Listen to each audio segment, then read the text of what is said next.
Abra então a Bíblia em Gênesis 45, verso 1. Eu queria muito fazer isso no primeiro dia, mas não pude, porque não estava presente aqui com os irmãos. Gênesis 45. Nós queremos cumprimentar os irmãos que nos visitam aqui presentes e outros também pela internet. Muita gente, muitos irmãos que acompanham o culto desta igreja em vários lugares do Brasil e do mundo. Tem irmãos também no mundo. Deus abençoe vocês grandemente. Então José, não se podendo conter diante de todos os que estavam com ele, bradou: fazei sair a todos da minha presença. E ninguém ficou com ele quando José se deu a conhecer a seus irmãos. E levantou a voz em choro, de maneira que os egípcios ouviam, e também a casa de Faraó. E disse aos seus irmãos: eu sou José. Vive ainda meu pai? E os meus irmãos e os seus irmãos não lhe puderam responder, porque ficaram aterrorizados perante ele. Disse José a seus irmãos: agora, achegai-vos a mim. E chegaram-se. Então disse: eu sou José, vosso irmão, a quem vendestes para o Egito. Agora, pois, não vos entristeçais, nem vos irriteis contra vós mesmos, por me haverdes vendido para aqui, porque para a conservação da vida. Porque para a conservação da vida, Deus me enviou adiante de vós. Porque já houve 2 anos de fome na terra, e ainda restam 5 anos em que não haverá lavoura nem colheita.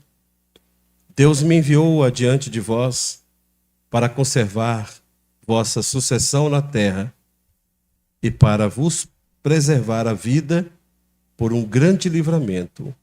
Assim, não fostes vós que me enviastes para cá, e sim Deus, que me pôs por pai de Faraó e senhor de toda a sua casa, e como governador em toda a terra do Egito. Apressai-vos, subi a meu pai, e dizei-lhe: assim manda dizer teu filho José: Deus me pôs por senhor em toda a terra do Egito.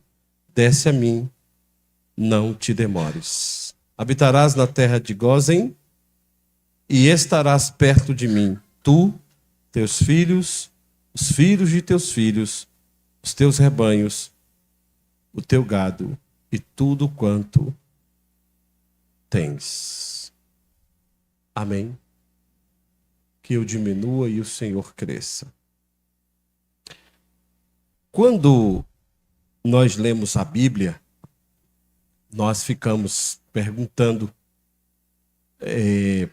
por que algumas coisas aconteceram. Outro dia, esse pessoal que gosta de fazer essas besteiras de internet, que mais atrapalha do que ajuda, disse o seguinte: quem matou Caim? Teu irmão. Abel, Caim, o irmão. Quem vendeu José? Os irmãos. E eles começaram a elencar uma série dessas temáticas de problemas que acontecem no seio da família. É uma informação, uma observação, mas, no fundo, aquela informação não traz nenhuma reflexão. Na verdade, a reflexão fica: é na tua casa os teus inimigos, quem não presta é o teu povo. E, na verdade, isso não ajuda. E nós sabemos que um dos desejos de Deus é restaurar. Tudo isso aconteceu nas famílias por causa do pecado. Mas a vontade de Deus, o desejo de Deus é restaurar. Deus é um Deus de restauração. Quem fez esse texto, você já deve ter visto essas observações, esses comentários, esqueceu de também observar que Deus fez nascer de Adão e Eva Sete. O filho da bênção, o filho que restaurou, o filho que foi usado, o filho disso, tal. O filho da descendência de Jesus. Olha só, irmãos, que coisa boa. Então, essas observações que aparecem na internet, repito, que mais atrapalha do que ajuda, mais é nada do que é tudo, é só besteira. E essa é a época que nós estamos vivendo, irmãos, a época da besteira. Se tem uma época de besteira, é essa que nós vivemos. Quer saber uma besteira? Vai na internet perguntar. Se tinha uma dor na ponta do dedo, vai lá na internet. Dormência na ponta do dedo. O Google vai dizer, no final das histórias, câncer. Aí a pessoa não vai comer mais, não vai dormir mais, e é aquela coisa toda, não é? De igual modo, hoje é o tempo da gente estar pregando a Bíblia na igreja e alguém que está com o celular conferindo para ver se o que a gente falou está certo. E na internet tem um monte de besteira, mas muita besteira na internet. Em nome de Deus, inclusive, besteiras em nome de Deus. Então, muito cuidado com o que você lê, porque nem tudo que brilha é ouro. Então, nós encontramos aqui alguns relatos, primeiro, a partir do verso 1, que nós estamos vendo o contrário dessas besteiras da internet, que mais levam vocês a ficarem chateados com a família. Porque o meu problema é na família, não sei o quê. E guarda um negócio no coração, desgraçados. Por isso que eu não conto com a minha família. E guarda rancor, e guarda mágoa. E aquela tragédia, como diz um pessoal que eu conheço muito bem, é um batedor. Não é? Inclusive, na Bahia, eu tive que dar aula muitas vezes a muitas pessoas sobre batedor. Eu quero dizer a vocês que uma parte da Bahia, Maristela, mais ou menos até onde eu pude perceber, 92% da Bahia hoje já está ensinada e já está começando a usar a palavra batedor. Então, o texto mostra que José, como qualquer pessoa, no verso 1, quando nós lemos a Bíblia, nós temos graciosidade. Eu quis muito compartilhar com vocês todas essas histórias. Eu ficava lá lendo com Fernanda, às vezes à noite, às vezes de manhã cedo, né? Algumas vezes eu acordava cedo e eu ia lá na praia, caminhava. Algumas vezes eu mandei até vídeo para vocês de lá da praia. Alguns vídeos chegaram aqui. Foi? Vocês gostaram daquela praia? Era bonito, não era? Pois é, eu já até reservei um tiquinho lá para vocês o ano que vem. Viu? Deixei um tanto de água lá para vocês. É porque cada vez que eu entrava na água, que eu mergulhava, no horizonte o mar baixava um pouquinho. É porque uma parte da água ficava no meu ouvido. Eu vou mergulhar agora com tampão no ouvido. Então, quando a gente via essas histórias, irmãos, não é? De Deus no Gênesis, depois a gente lia lá os Salmos e vinha João, que coisa maravilhosa, não é? E João falando da perseguição de Jesus lá para os dias finais. Bom, então aqui está diante de nós uma reação de qualquer ser humano. José, não se podendo conter diante de todos os que estavam com ele, ele bradou, ele gritou, ele foi impetuoso, ele disse: sai todo mundo da minha frente. Ninguém ficou quando José deu a conhecer os seus irmãos. Verso 2 diz que ele chora, porque aquele momento dele, ele está recluso, ele precisava daquele momento sozinho. Nós precisamos de momentos sozinhos também. Chorando, pensativo, reflexivo. Ninguém vai para o inferno por isso, irmãos. A gente precisa ficar sozinho, pensar, refletir. É um momento de todos nós, tá certo? Isso é muito importante. José fez isso, ele era um ser humano como outro qualquer.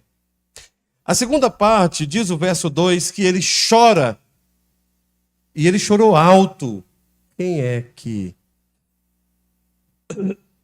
nunca deu vontade de chorar? E chora alto. Besta, tolo, é aquele que guarda o choro. Porque a Bíblia diz pra gente, o menor versículo, inclusive, um deles da Bíblia, e Jesus chorou. Então, guardar choro é uma tolice.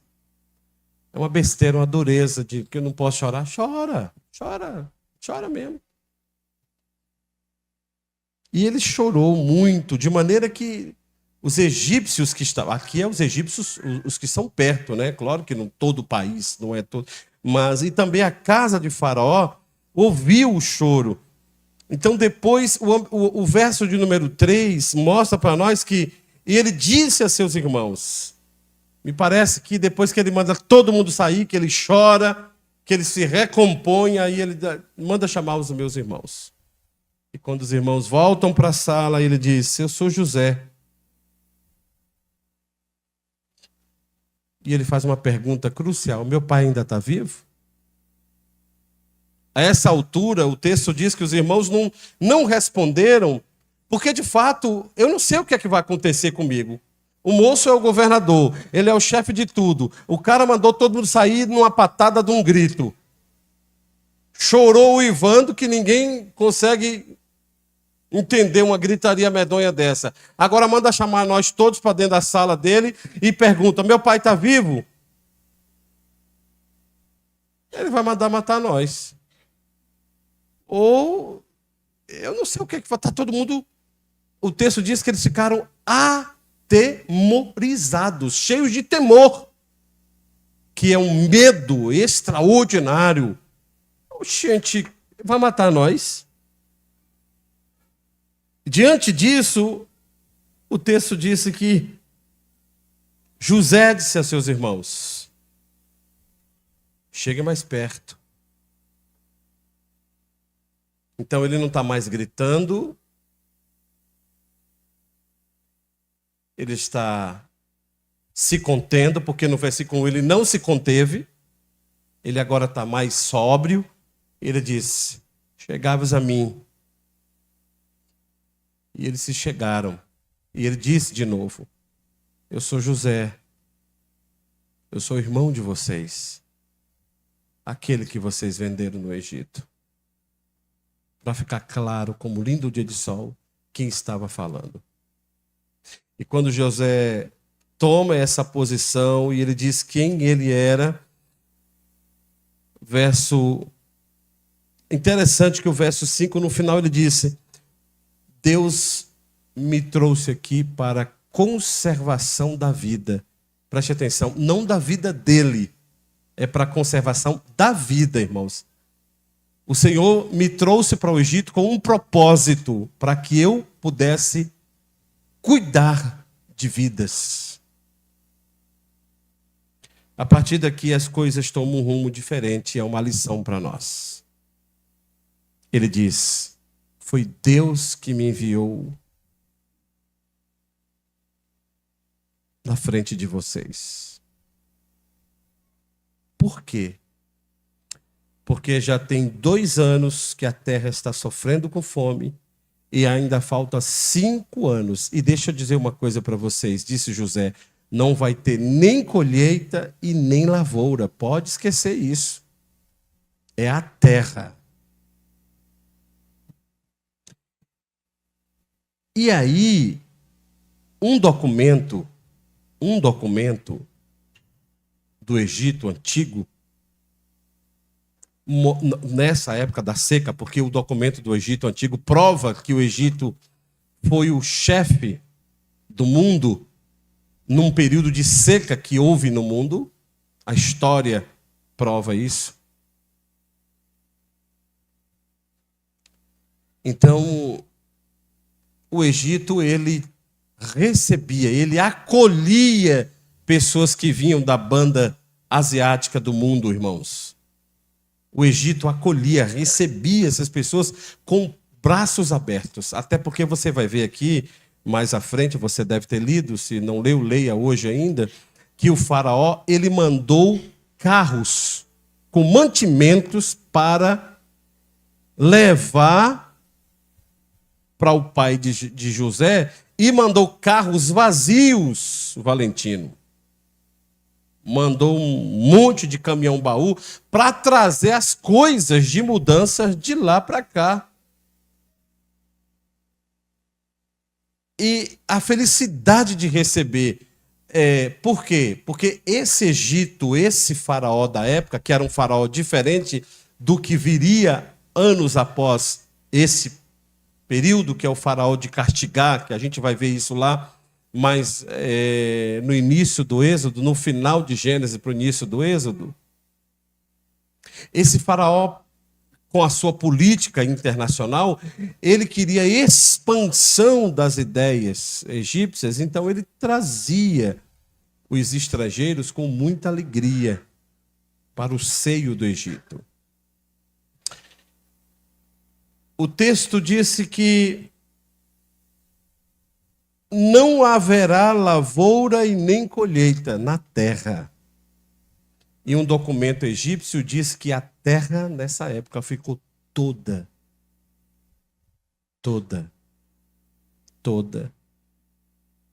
estéril. Os 7 anos anteriores de fartura, como nós lemos, José foi responsável por essa estratégia de acumular a alimentação, os grãos para os próximos 7 anos de seca. Verso de número 5, 7. Coisa maravilhosa. E José diz: Deus me enviou adiante de vocês para conservar o futuro de vocês na terra e para vos preservar a vida. Veja, não é a dele, é a das pessoas, por um grande livramento.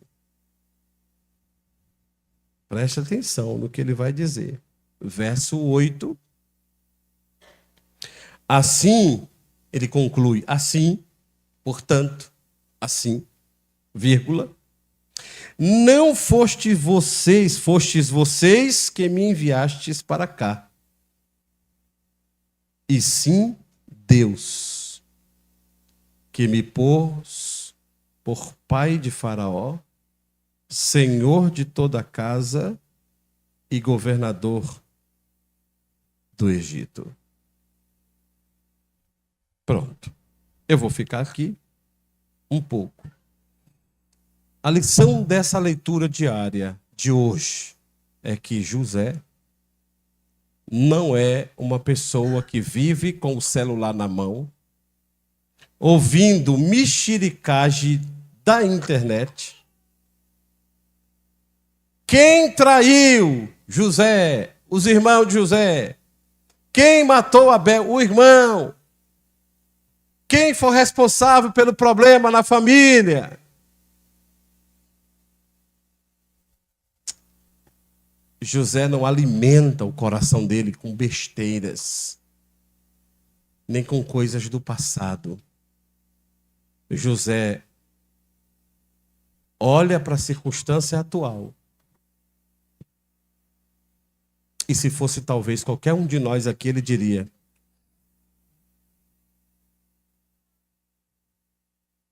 eu sei. Quando eu estava lá na prisão, e ele não entra em detalhes, porque me parece que o coração de José não é um coração preocupado no passado, mas é um coração preocupado na vontade de Deus. Eu fiquei pensando como esse homem tem a nos ensinar, irmãos, nesse texto aqui. E ele recebe 3 títulos mais altos do Egito. Os títulos mais altos, Mirtes, do Egito, esse rapaz recebe. Primeiro título: pai de Faraó. Ele não pariu o Faraó, mas isso era um título, irmãos. Isso era uma comenda. Isso era uma honraria dada aos primeiros ministros. Os califás antigos faziam isso. Eles pegavam seus primeiros ministros e diziam: é meu pai. Essa expressão, Ricardo, significa dizer que aquela pessoa recebeu mais alta honraria daquela corte para gerir, para cuidar, para administrar a casa daquela pessoa. Segundo, ele não é só o pai do chefe maior, que é agora o primeiro-ministro, ele é o primeiro-ministro, ele é o pai do chefe maior. Ele também é o chefe, ele é o senhor da casa do chefe maior. É ele quem redigia, o nome disso é a mordomia, é ele quem redigia a alimentação do chefe maior. O que é que você vai comer hoje? A família vai fazer o lazer e tal. A agenda, a comida, a refeição, a roupa, a folga do funcionário. Era ele que cuidava disso. E isso exigia alguém da mais alta confiança. Concorda comigo, sim ou não? Inclusive, era ele o responsável, você vai encontrar isso lá no livro dos Reis, quando o tesoureiro andava com a chave no pescoço. A chave, dona Cláudia, ficava no pescoço, pendurado, porque a chave daquele tempo era do tamanho 50 centímetros. Então ele carregava as chaves no pescoço. Sobre os seus ombros estava a chave. Você vai encontrar isso, essa postura, lá em Apocalipse. Eu tenho as chaves que abre e ninguém fecha. E fecha e ninguém abre. É alguém que tinha a chave do tesouro real, da casa do chefe. Quem é o funcionário que tem a chave? É Francis. Eu era o senhor da casa. Mas quem é o dono da casa? O dono da casa é Carlos Henrique, que me deu a confiança de ser o senhor da casa. Logo, Francis foi nomeado por mim para ser o tesoureiro dessa casa. Ele andava com a chave no pescoço, ele dormia com aquela chave do lado. Era uma forma de senha. Só ele sabia abrir. A posição certa. É um processo de segurança, era uma espécie de senha do mundo antigo. O terceiro título que ele recebe é o título de governador da terra do Egito. É aquele primeiro-ministro que assina que debaixo do rei está o primeiro-ministro, mais ninguém. E abaixo do primeiro-ministro todos estão. O guarda, o chefe da guarda real, o chefe da guarda da cidade, o chefe da lavoura, o chefe da alimentação, tudo está abaixo dele. Então, ele recebe os 3 maiores títulos do mundo antigo. Pai do rei. Os irmãos estão entendendo o que é pai do rei. Eu expliquei aqui, agora. Ele recebe o título de senhor da casa do rei e ele recebe o título de governador da terra, que o rei é o chefe maior. Então ele diz: quem me fez isso não foram vocês. Irmãos, esse rapaz consegue ver as circunstâncias que o levaram para lá com glória, não com tristeza. Eu estou nessa cidade, nesse inferno dessa cidade horrorosa, essa cidade que não tem nada, essa cidade que não tem praia, essa cidade que tem calor. Ah, eu queria morar no frio. Vai-te embora para um lugar de frio, criatura. O que é que tu está fazendo aqui? Vai-te embora. Ah, mas eu não posso ir. Ou então para de falar do lugar que tu mora. Para de amaldiçoar a tua vida. Para de amaldiçoar a tua vida. floresça onde Deus plantou você. Recebe o salário, essa porcaria, essa imundícia, esse quase nada, essa, sei lá o que é, unha de fome. Ô meu Jesus, então dê para alguém. Dê para alguém que não tem essa unha de fome e tente viver sem ele. Viva sem seu salário. Ou então vá em busca de um salário maior. José não vive uma vida, irmãos, de maldizência. José não vive uma vida, eu estou aqui nessa tristeza por causa de vocês. Não, ele olha, ele chora, porque ele diz, eu perdi muitas coisas, eu perdi o contato com meu pai, eu perdi o convívio com meus irmãos, poxa, não era para ser assim. Mas ele chora sozinho, ele está sozinho, ninguém nem sabe por que ele chorou ali. Ele chorou sozinho, ele não registrou isso. Mas ele levanta a cabeça e disse, chama os meninos, entre para cá. Eu sou irmão de vocês. E depois ele diz, chega mais perto. Cadê meu pai? Eu sou irmão de vocês. Meu pai está vivo, os caras ficaram meio assim. Ele disse, para dizer a vocês que eu não vou prender, não vou bater, não vou fazer nada com vocês, deixa eu dizer uma coisa. Vocês não são culpados por eu estar aqui. Quem me trouxe para cá foi Deus. Por que Deus me trouxe? Porque Ele quer atribuir a vida de vocês, a salvação de vocês, a transformação de vocês. Que coisa maravilhosa, irmãos. Os irmãos estão entendendo isso, sim ou não? E ele continua dizendo, os meus 3 títulos eu tenho porque Deus me fez. Sim, assim vocês não me enviastes, Deus me trouxe. Deus me fez pai de Faraó, Deus me fez senhor da casa dele, Deus me fez governador de toda a terra. Agora vão logo, vá para meu pai, volte lá, traga o velho de volta e diga para ele, Deus pôs. Verso de número 9. Deus me pôs por senhor de toda a terra do Egito. Desce a mim e não te demores. Ele não está olhando.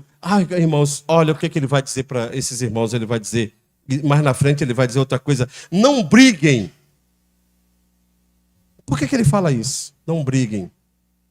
Porque ele sabe que os irmãos podiam ficar, bem que eu não queria vender, tá vendo? Bem que eu não queria fazer essa mentira para pai. O culpado foi o Rubem, o culpado foi... Não, ele disse, não briguem, esqueça isso. Passou. Agora traz meu pai de volta e quando chega lá, ninguém fica enchendo, procurando quem é o culpado. Não, diga o seguinte, Deus me pôs por Senhor de toda a terra. Amém, meus irmãos? Deus me trouxe para cá. Deus fez isso comigo. Agora fica numa choradeira. E tu já pensou que gente que fica numa choradeira do passado pega na pessoa? Mau humor pega. Tu sabia disso? Mau humor pega, irmãos.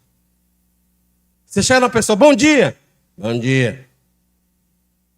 Você não fez nada para aquela criatura, mas está com a cara parecendo um sei lá o quê. Não tem nem nome. Tudo bem?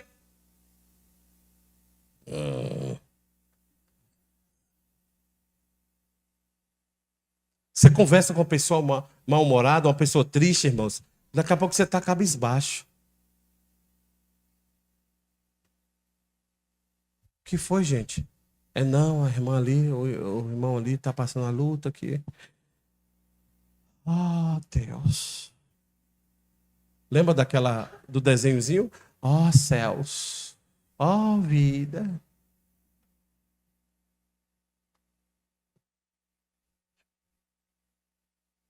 A palavra já diz o contrário. O que a palavra diz? Eu quero trazer à memória tudo que me traz esperança.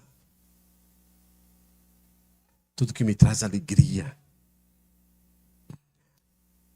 A mãe do menino morto vive a mesma vida de José. Com o filho morto, saiu descabelado na rua, não. Do texto diz que ela se arrumou, passou perfume, Claudiano, botou os produtos do boticário, se alisou toda, pegou o jeguinho dela, que era o carro da época, Dona Cláudia, se preparou e disse: vou atrás do profeta. Apanhou a bolsa de couro dela, colocou do lado, bolsa de couro de primeira qualidade, hein? Colocou o saltinho alto dela e saiu de batom, um brincozinho discreto, como uma senhora elegante, e saiu com o echarpe dela, Fernanda. Granfiníssima. E quando alguém perguntava para ela, ela é igual a Ledinha. Como vai a senhora, dona menina? Vai tudo bem. No jeguinho andando, e da janela do jeguinho ela dizia: tudo bem. Uma milady. Uma lady, na verdade, né? E quando ela desce do carro dela, irmã Cláudia, de saltinho alto, com a bolsa do lado, senhora Arruda, ela bate na porta do profeta. Alguém abre? Pois não, é da parte de quem? Não, diga que é a viúva. Não, diga que é a moça que ele esteve na casa, uma senhora, e que não podia ter filhos, e ele orou e o menino nasceu. O menino está lá, um rapazote. Ah, pois não. Profeta, a moça que o senhor orou aquela vez. Ah, pode vir, pode entrar. Pode entrar. Ofereça uma xícara de café. E ela senta, cruza as pernas, bebe a xícara de café bem granfina, naquela louçaria fina, e o menino morto em casa.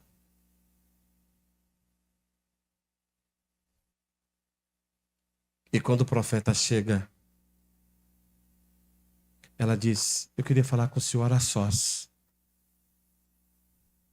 Põe a xícara em cima lá do centro da sala e chega perto do profeta. E aí sim, aí ela chora. Tu esteve na minha casa anos atrás. Tu ficou hospedado, comeu com a gente. Eu não te pedi filho nenhum. Mas você orou pela minha madre. O menino nasceu. Eu aprendi o que é ser mãe. E agora o menino está morto. O profeta diz: a gente vai, pode ir na frente que eu vou lá. Quem tem, irmãos, uma vida em Deus, não se desespera, por mais difícil que seja o cenário. Amém, igreja? Amém, meus irmãos? As pessoas estão muito agitadas. Durante esses dias, a gente só ouve falar desse negócio, irmãos. É a picanha que não veio, é o café que está caro, é a gastura, é fora Lula, tu fez o L, é uma agonia, e vai ficar pior. E todo mundo já sabe que ia ser assim. A Bíblia está dizendo que ia ser assim. E o povo está inquieto, o negócio, como é que vai ser, e dinheiro que some tudo, e gasolina. E, irmãos, Deus está sentado no alto e sublime trono, irmãos. E tudo está no controle de Deus. E nós não vamos perder a esperança. Nós precisamos ter a postura de uma pessoa dessa e dizer assim: a circunstância que foi colocada contra nós, Deus tinha um propósito. Não culpe as pessoas. Eu vou dizer uma coisa muito difícil. Mas até os nossos supostos fracassos,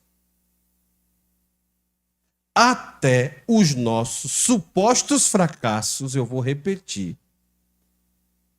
Até os nossos supostos fracassos na vida financeira, na vida relacional, na vida empresarial, na vida profissional, não significa dizer que era o fim. Pode ser que esse suposto fracasso foi a porta que Deus achou para nos levar para o trilho da onde Ele quer que nós estejamos. Pedro, Tiago, João e André.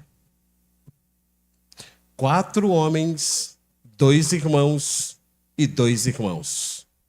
4 pescadores. Tiago e João, filhos de Zebedeu, chamado filhos do trovão, filhos de um pai rico chamado Zebedeu, que era dono de uma cooperativa de pescadores, que tinha um CNPJ, que tinha barcos e que tinha uma empresa e que era o criador do Banco Sicoob. Está lá na Bíblia. É a gente que não observa. Ele era chefe de uma cooperativa de pescadores. Emprestava dinheiro, ajudava na confecção de redes e recrutava pescadores. Tiago e João, filhos de um homem rico, Pitico. Empresário bem-sucedido. Pedro e André, irmãos, pescadores autônomos. Tinha um barquinho que ninguém sabia, Danilo, meu jovem, o que ia ser aquele barquinho, se ia aguentar o pique, se ia não sei o quê, um barquinho fraco. Mas eram pescadores. Um dia Jesus passa pela beira do lago da Genezaré, lá da Galileia, e olha para Pedro e disse, e André, eu quero que vocês deixem de ser pescadores de peixe, quero que vocês venham comigo para a gente fazer uma obra. Eles largaram tudo e foram atrás de Jesus. Preste atenção. Andando mais adiante, ele achou 2 meninos riquinhos, mas trabalhadores, filhos de Zebedeu, Tiago e João. Eu quero que vocês larguem isso aí e venham comigo. Os largaram e foram com Jesus.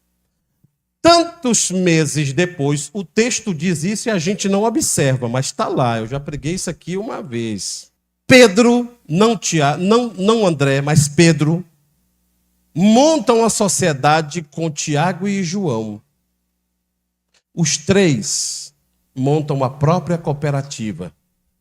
Em algum momento, Tânia, os filhos de Zebedeu estavam cansados de seguir o pai. Agora estão com Jesus andando, mas disseram, esse negócio de falar de Jesus e ganhar alma, esse negócio não é para nós. Bora pescar de novo, vambora. Montaram uma sociedade e foram pescar. Está lá no texto, irmãos. Pastor, eu não entendo. No acampamento, um dia à tarde, você me chama na folga lá, sentado, para eu te explicar melhor, eu vou te mostrar tudo, claro como lindo dia de sol, mas só lá no acampamento.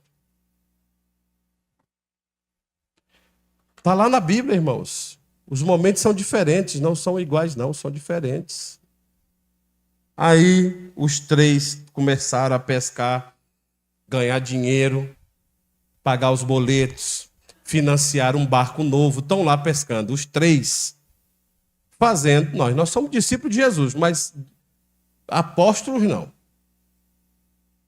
Quando foi um dia, eles saíram de manhã e disseram, hoje o mar está para peixe. Ricardo. Zarparam para alto mar no seu barquinho e foram os 3, todos bonitinhos, pescar. Quando jogaram a rede, nada de peixe. Jogaram a rede, nada de peixe. Jogaram a rede, nada de peixe. Jesus volta um dia andando por lá, querendo pregar naquela região. E disse, Pedro, me empresta teu barco, Pedrinho. Ele disse, pois não, Jesus está aqui. Pedro estava lavando a rede porque não tinha apanhado nada. O episódio de Pedro e André é outro. Agora é só Pedro lavando a rede. E os irmãos estavam ajudando Pedro ali. E o texto diz que eles eram sócios. Os 3 eram sócios. Eles arrumaram a sociedade depois que eles andaram com Jesus na primeira chamada. Jesus disse, Pedro, você me empresta o barco? Porque eu queria falar para o pessoal, e está cedo, já que vocês vieram da madrugada do mar. Pescaram alguma coisa? Não, senhor, não pescamos nada, não. Tá bom, posso ficar daqui do barco? Posso? Afasta um pouquinho. Jesus fez o barco púlpito e disse, começou a pregar, e disse que muita gente ouvindo a pregação. Quando ele terminou de pregar, Jesus disse assim, Pedro, joga a rede do outro lado, moço. Ele disse, mas o lado de cá não é o lado de jogar peixe, não. Mas como o Senhor está dizendo, porque tu mandas, lançarei a rede. A expressão correta desse texto, ele está dizendo o seguinte, teimoso. Já cansei de jogar rede aí, não veio peixe, irmã Elza. Mas porque tu acha que sabe de tudo, tu que é carpinteiro, eu vou jogar para tu saber que nós que somos pescadores. Só para tu saber que a gente já jogou demais e não tem peixe. A gente já cansou de jogar. Mas eu vou jogar. Psh, jogou a peixe, ainda fez assim com Jesus. Ó. Jesus é a porta, ele pegou a rede e fez assim. Ó. Jesus disse assim, puxa. Aí Pedro, eu vou puxar. Eu vou puxar, seu carpinteiro. Grudou numa âncora velha de barco. Quando pensa que na rede está friviando e o povo grita, chama outros barcos, porque senão vai afundar o daqui. Tem muito peixe. Aí o texto diz que Tiago, João e Pedro, que eram sócios, quando viram aquilo,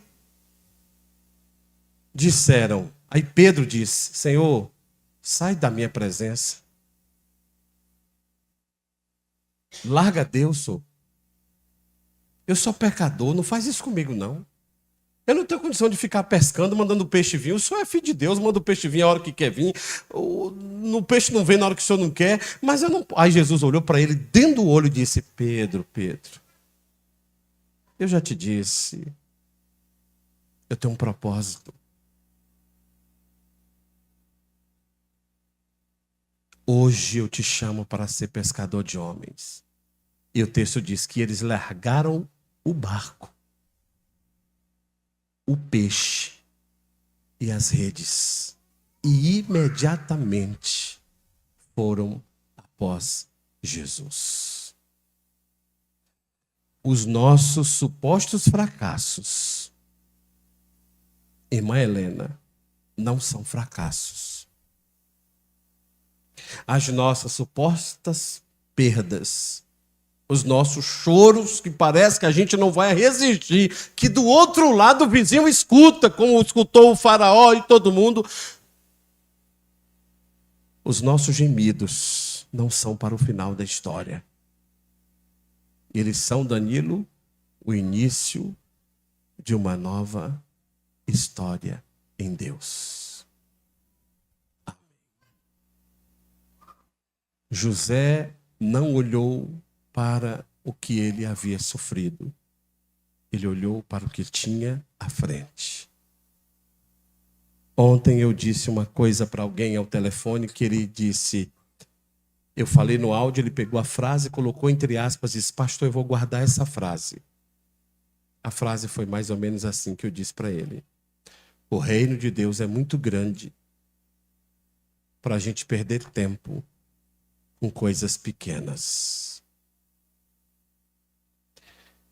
As nossas lutas não são a nossa vitória final, não são as nossas tragédias. As nossas lutas são trajetórias de Deus. Quando José foi vendido para o Egito, Deus estava sentado no alto e sublime trono. Ele não estava tomando uma xícara de chá que não viu, Dalvan. Deus sabia a hora que ele ia para aquele poço.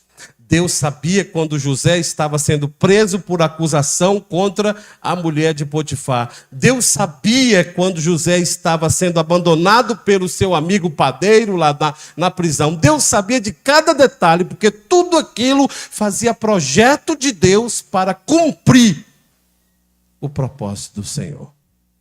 E José, quando ele toma posse das coisas, ele não fica arrogante, ele não fica vaidoso, ele não fica rancoroso para dizer, eu estou aqui agora que eu não dou mesmo.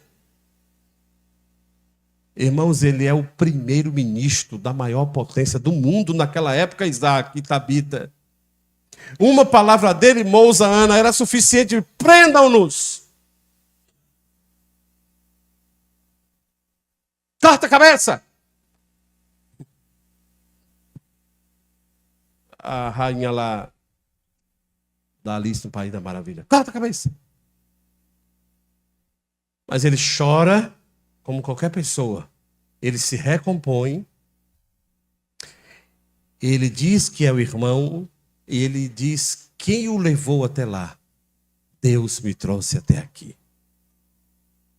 É por isso que Salomão diz, em Eclesiastes capítulo 4, Salomão diz: não importa os aplausos da chegada, o que conta mesmo é a consideração da saída. Porque no primeiro dia de posse dos prefeitos é uma farra, uma festa, né? Eu quero saber no final da trajetória, que a gente pode dizer assim: poxa vida, foi bom. Ou a gente pode dizer assim: tomara que saia logo essa peste. Então, o que conta não é o início do sonho de José. Eu vi, o que conta é a realização do sonho. O Senhor cumpriu tudo que ele havia dito sobre a vida de José.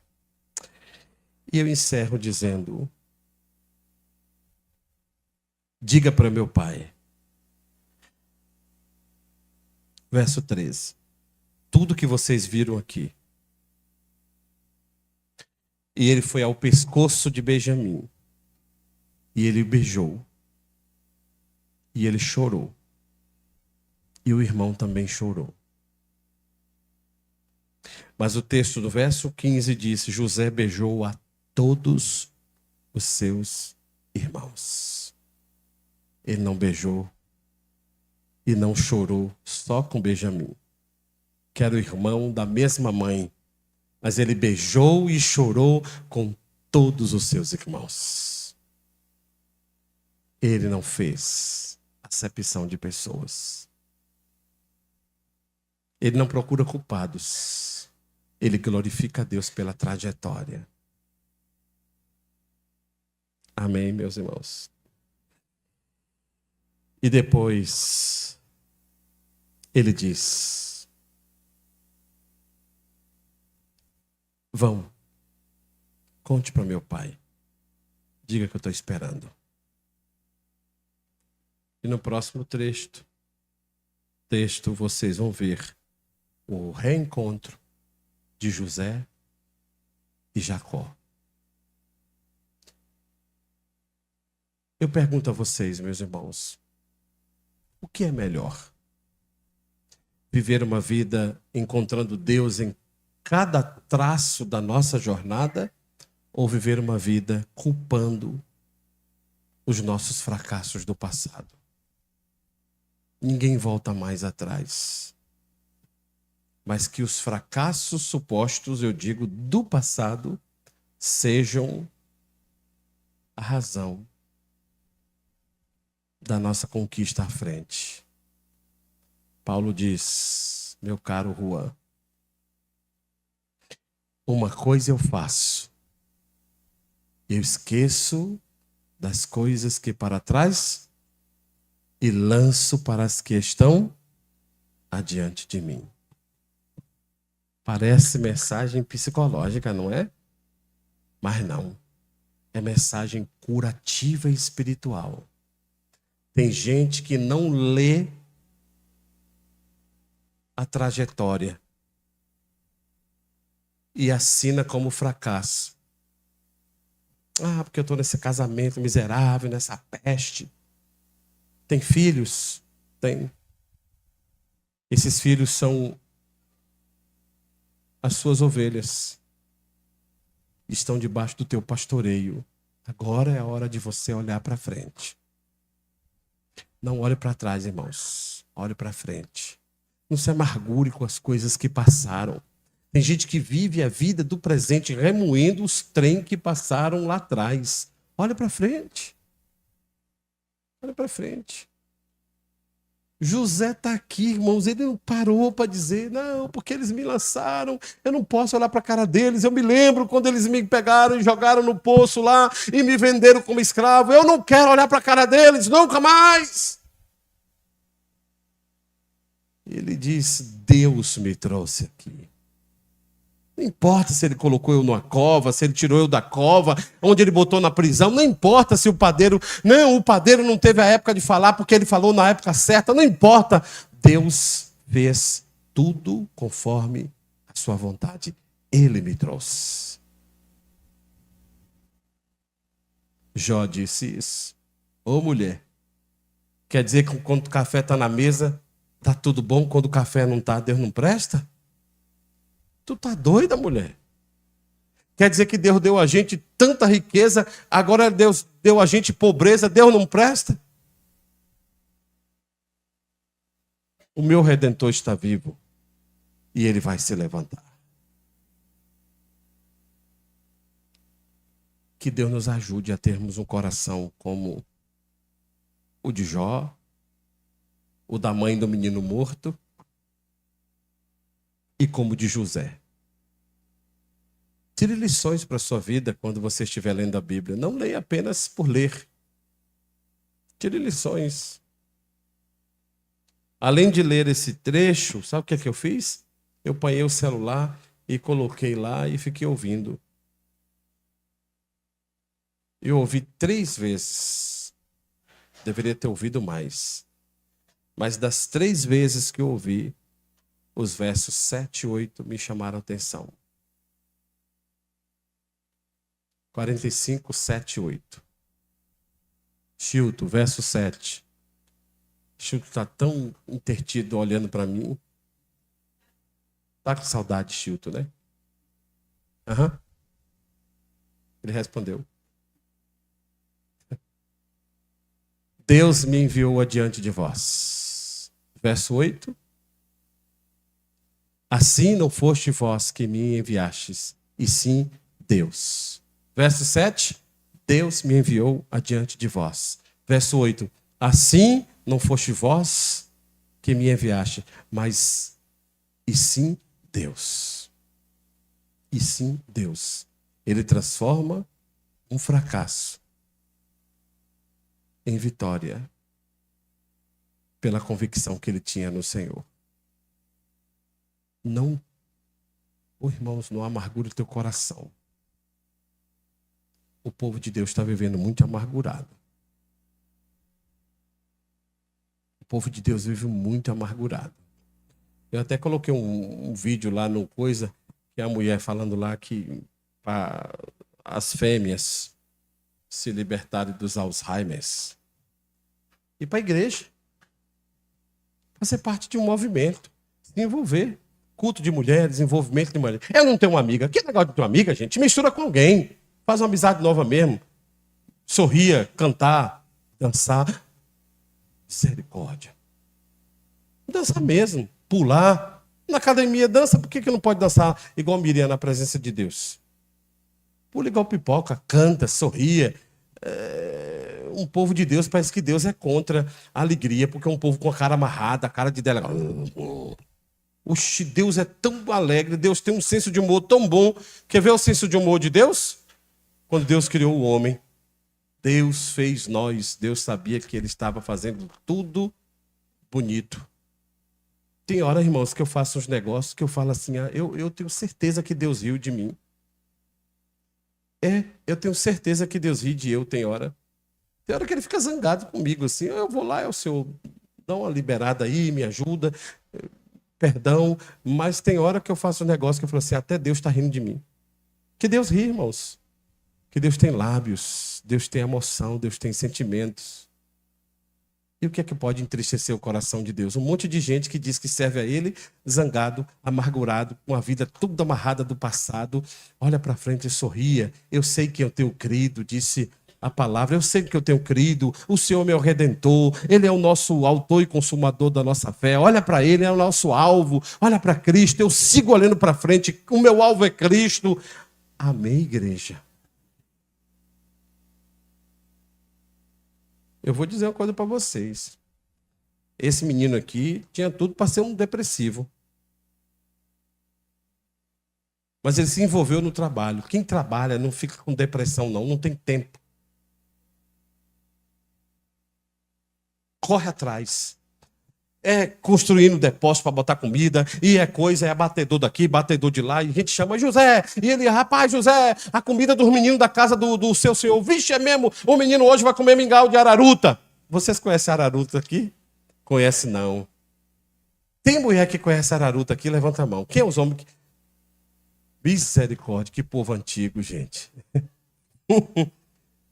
Hoje vai trocar a fralda. Cadê a Prisília da fralda, Marisa? A Prisília que botava a fralda. Hoje as fraldas descartáveis para jogar, poluir o ambiente. Essas mulheres tudo preguiçosas. Tinha que lavar a fralda de menino, dona Priscila. Na mão, ó, chapa, chapa, chapa. Que mãe tua, nada. E José está cuidando da casa, está governando o Egito. O José é senhor. Meu Deus, irmãos, não tem tempo, e trabalhando, e dorme, acorda, e clama, e ora, e canta, e dança, e bota o povo para dançar aí, que hoje é dia de dança, e festa, e comida. Irmãos, que coisa boa, irmãos, é comer, que coisa boa é comer, irmãos. Aí fica com medo de morrer, faz dieta, não come isso, não come aquilo. Coma. Em nome de Jesus, se tu comer, tu vai morrer, se tu não comer, tu vai morrer do mesmo jeito.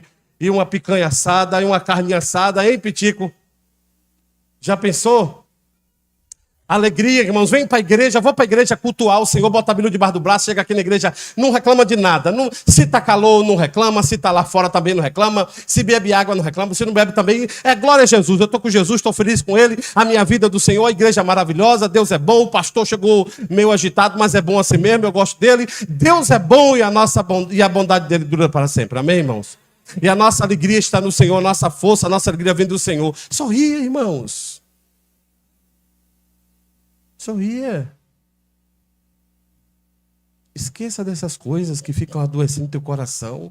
Com marido, com mulher dentro de casa, dormindo com o marido na mesma cama, com a mulher na mesma cama e falando mal do homem. Não esqueça aquele dia que tu disse que eu estou gorda. Meu Deus do céu, e a gente vai mentir? E a gente vai mentir a partir de agora. Não mente não, fala a verdade. A mesma coisa fala para o homem, tu tá gordinho. Mas o homem, quando vai falar, tu tá gordinho, ele tá feliz. Tá feliz quando o homem diz, eu tô gordinho. Busca o Senhor, vem para a igreja orar, irmão. Se envolva nas coisas da igreja. Faça o ITEL, faça parte da EBD, faça parte do, como é o nome do negócio aí, do Sinai Camp. Jogue bola, brinque, pule, dance, cante, aplauda Jesus, faça louvores ao Senhor, leia a palavra de Deus, acorde lendo a Bíblia. Pastor, o senhor não sabe da minha vida, e nem tu sabe da minha. Se você imaginar que a minha agenda hoje já estava superita, pau é lotada, as férias acabaram, jovem. Você esqueceu? Não, esqueci não. Então, irmãos, esqueça o passado e declare: Deus me fez chegar onde eu estou e Ele quer me usar para a glória de Deus. Fique de pé, vamos orar. Senhor, muito obrigado pelo privilégio que nós temos de cultuar o Teu nome. Obrigado pelo privilégio que nós temos, Senhor, de ler a palavra desse dia tão especial. Que história linda, a história de José, que nos inspira a perdoar, nos inspira a vivermos em famílias, a perdoar um ao outro, marido, mulher, pais e filhos, sogras, genros, sogras e noras, todos os entes, ó Deus, nos ajude a perdoar. Tire de nós essa tolice de guardar as coisas do passado, guardar. Cura o nosso coração, Senhor. Nós possamos olhar para o que o Senhor tem à frente, nunca o que ficou para trás, ó Deus. Teu servo tem dito que ele esqueceu as coisas do passado e tem olhado para Cristo, que é o alvo. Nos ensine a fazer do teu Filho nosso alvo para sempre. Bendizemos o teu nome porque nessa noite nós temos a oportunidade de cantar e de estarmos reunidos em família nessa noite, Pai. Obrigado por tua igreja, pelo teu povo, pelos projetos, pelos sonhos. Que a boa mão do Senhor continue nos guiando na direção do teu Santo Espírito, Senhor. Obrigado por todos que nos ouviram aqui presencialmente, os na internet. Que a boa mão do Senhor continue conduzindo cada vida e família. Ó Deus, nós clamamos a tua presença em nós, na nossa vida, na nossa casa. Que as nossas teóricas perdas sejam convertidas em trajetórias de bênção, como foi na vida de José. Oramos em nome de Jesus. Amém.